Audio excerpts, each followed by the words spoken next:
Hello to all and welcome to the latest Cube of the Red Sea theory presented by me, Denden Kushi. This is a follow-up to the last theory about hypnosis and how it works in the One Piece universe.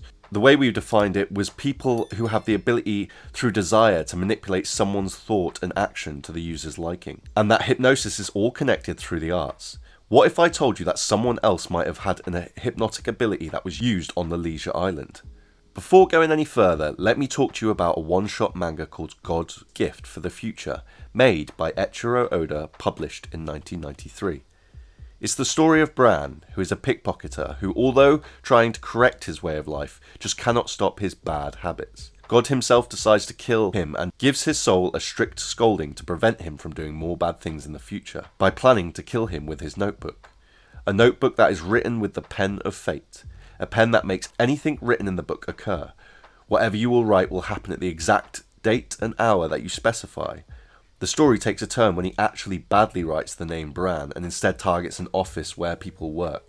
God writes, "A meteorite will hit Branchi," instead of "a meteorite will hit Bran." When explaining the pens of fate, God also states that the only way to reverse it would be to erase what is written with the eraser of fate, but he's lost the eraser. I believe that Imu's ability is somewhat a variation of this, or at least the ability that was used on the Leisure was. That was also used on God Valley, but before going into that, let's introduce an arc that would have a parallel to hypnosis component of God Valley. Remember I mentioned God tried to kill Bran with a meteorite?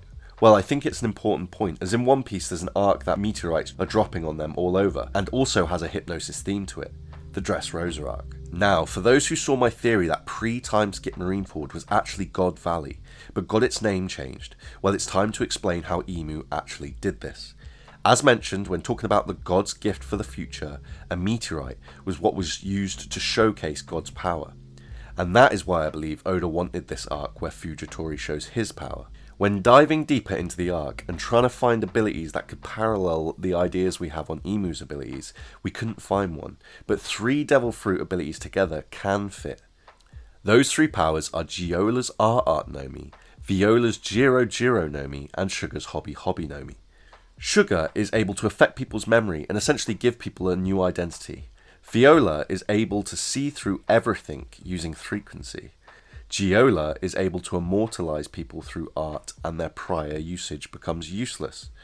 The toys explain what happens to the people at God Valley. They are turned into a new person whose nurture has been amplified to overshadow their nature. This is the core part of hypnosis in One Piece. The interesting part is that any toys who express their human side are diagnosed with human illness in Dressrosa. With that in mind, I believe Imu can create taboos in the book that affect a specific territory, and anyone inside it follows the theme of the desire intended by Imu. Hence why Sengoku mentioned that Zebek broke too many taboos. Another character who's important to analyse is Cavendish, who's inhabited by another entity inside him, except he seems to be aware of this. 38 years ago, God Valley was changed into Marineford through Imu's ability. Currently going with the idea that all the pirates and marines who were unable to escape from God Valley were made into marines, who now have an unnatural sense of justice and choose their profession over their family. In the next part, we will also explain exactly what happened to these people after the God Valley incident, but for now, I'm just going to focus on Rocks and Garp. When we did the God Valley Marineford theory, I realised something about Zebek when Sengoku was explaining the incident. He first describes Zebek as being an unstoppable force that had people on the ship that would fight to the death, and when I saw his posture, everything made sense. Only one other person was standing exactly the same as him when Luffy talked about the training he went through as a child that almost killed him more than once. Yes, I'm talking about the one and only Monkey D. Garp, a character that's been absolutely popping in recent chapters. Now, let's relook at what some of Sengoku said. The Rocks pirates were a crew that bred the next 3 Yonkos, so Zebek has great talent as an instructor, or at least acting as an example. It seems that no one could stop Rocks at God Valley except for Garp. That might even include Roger.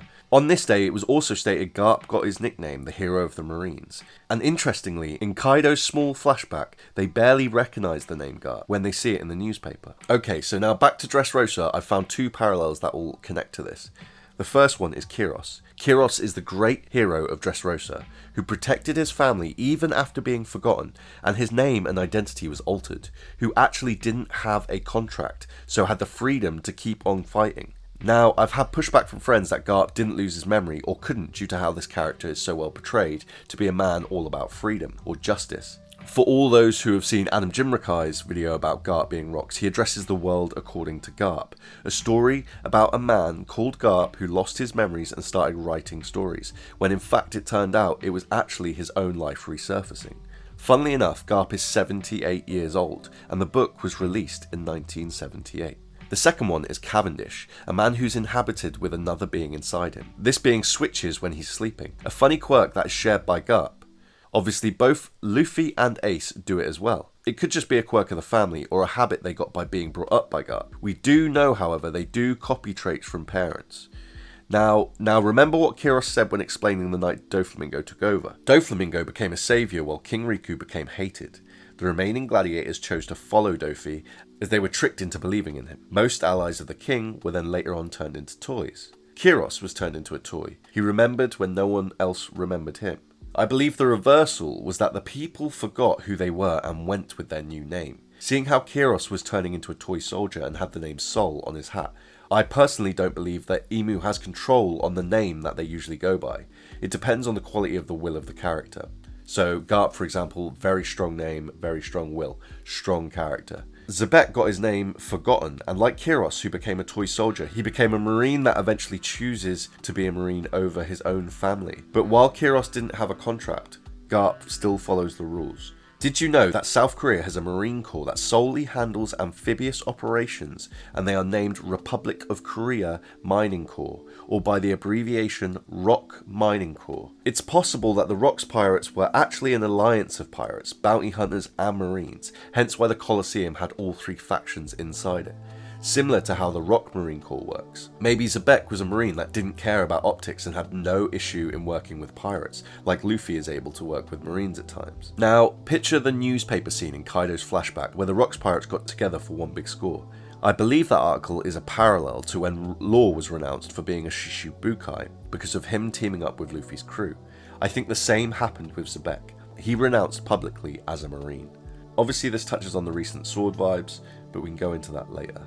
When Zebek forgot his name, he became Garp, a marine who will choose his profession over his family, like we saw when he struggled against Luffy in Marineford. But contrary to Kiros, Zebek as Garp has to follow rules, one choosing the marines over anything else.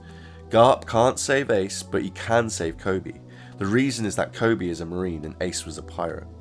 Interesting enough, not only did he come to Hachinosu, but he's actually shown Conqueror's Haki feats. That's because he's following the parameters of his condition. Okay, so that's all I can really share for now. We do have another part coming up a lot quicker than this one. We just had some technical difficulties because my laptop's broke. But we're going to be looking at like what exactly happened at the God Valley incident.